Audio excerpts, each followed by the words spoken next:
Welcome to the Not Ready for Primetime News for Wednesday, May 18th, 2011. I'm Dick Fitzwell. The Lansing police are investigating two bank heists that occurred Tuesday. The first occurred at the Portland Federal Credit Union on North Grand River Avenue at 9:36 a.m. The suspect, a white man in his mid-30s with a goatee about 185 pounds, was wearing blue jeans and a gray hooded sweatshirt when he approached the counter, handed the clerk a note indicating he had a weapon. He was given an undisclosed amount of cash and fled on foot. The second robbery occurred at the PNC Bank branch at 3335 East Michigan Avenue at about 12:55 p.m. The suspect, a black man in his 40s, was wearing black clothing and gray gym shoes. He walked in brandishing a gun, demanded and received cash, then fled on foot.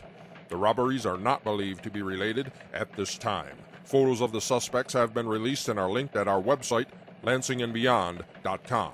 Anyone with information is asked to call Detective Mark Lewandowski at 483-6859 or Detective Scott Ellis at 483-6869. The Lansing City Council voted to raise the city's property taxes when they passed their 2012 budget last night.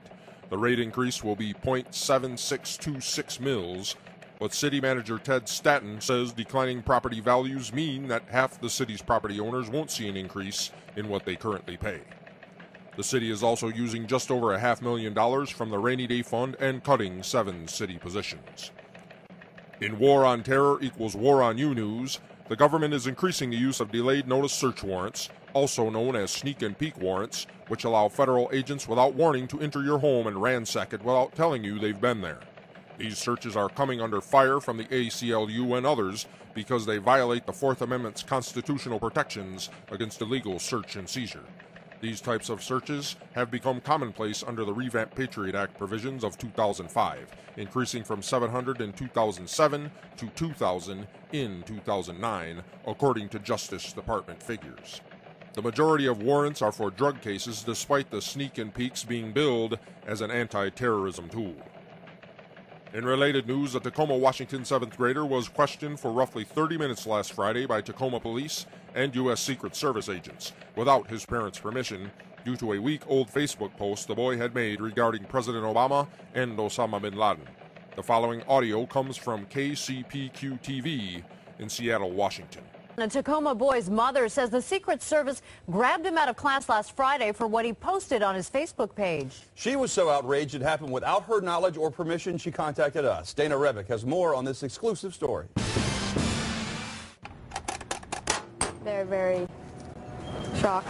It's the kind of call no mother wants to get. My phone rings, I look at it, and it was the number to his school, and I answer it, and it's the school security guard just giving me a FYI, for your information, just to give you a heads up, the Secret Service is here with the Tacoma Police Department, and they have Vito, and they're talking to him.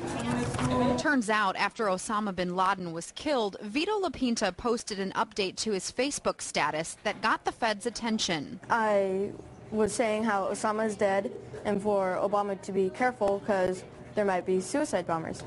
A week later, while Vito was in his 4th period class, he got called to the principal's office. A man walked in a suit and glasses, and he said that he was part of the Secret Service, and he told me it was because of a post that I made, and it indicated as a threat towards the president. Tacoma schools did acknowledge that a Secret Service agent questioned Vito, but after that, the story becomes very different. They say a security guard called Vito's mom because the principal was on the other line, and that they didn't wait for her to arrive because they felt that she didn't take the phone call seriously. That's a blatant lie. Timmy Robertson says she rushed to Truman Middle School immediately and arrived to discover her boy had already been questioned for half an hour. I would just about lost it. My son, my 13-year-old son, who is a minor, who's supposed to be safe and secure in his classroom at school, is being interrogated without my knowledge or consent privately by the Secret Service. I was very scared. The 7th grader says once his mom showed up, the agent finished the interview and told him he wasn't in any trouble. Now he's more careful about what he posts online. But Timmy says the school and the Secret Service are the ones who need to watch themselves. For me, it's not about what my son did or didn't do. It's the way they handled it, because he's still a child. In Tacoma, Dana Rebick, Q13, Fox News. We also reached out to the Secret Service agent for comment today, but we have not heard back yet. You can see that clip and the other related clips from our news updates each day at lansingandbeyond.com. At the sports desk, here's Miguel Ockitcz. The Detroit Tigers and Toronto Blue Jays game was rained out last night. The game has been rescheduled for July 27. The Tigers travel to Boston tonight to take on the Red Sox. Phil Coke is on the mound. First pitch is 7:10. The Detroit Pistons got the crankshaft last night in the NBA draft lottery. They got stuck with the 8th pick and will likely have to settle for a bucket of bluegills and a circus midget at that spot in what is one of the weakest drafts in recent memory.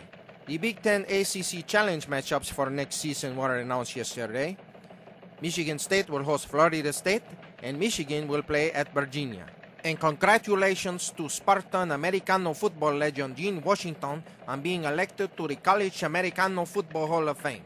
The two-time All-Americano in 1965 and 1966 becomes the 6th Spartan player to be enshrined. That is the sports. I am Miguel. Lansing area weather, mostly cloudy, scattered showers with a high of 66 today. Tonight, showers with a low of 53. Tomorrow, scattered showers, high of 66. For Miguel Ockitcz, I'm Dick Fitzwell. Turn off your TV and tune in your brain with the not ready for primetime news anytime at lansingandbeyond.com.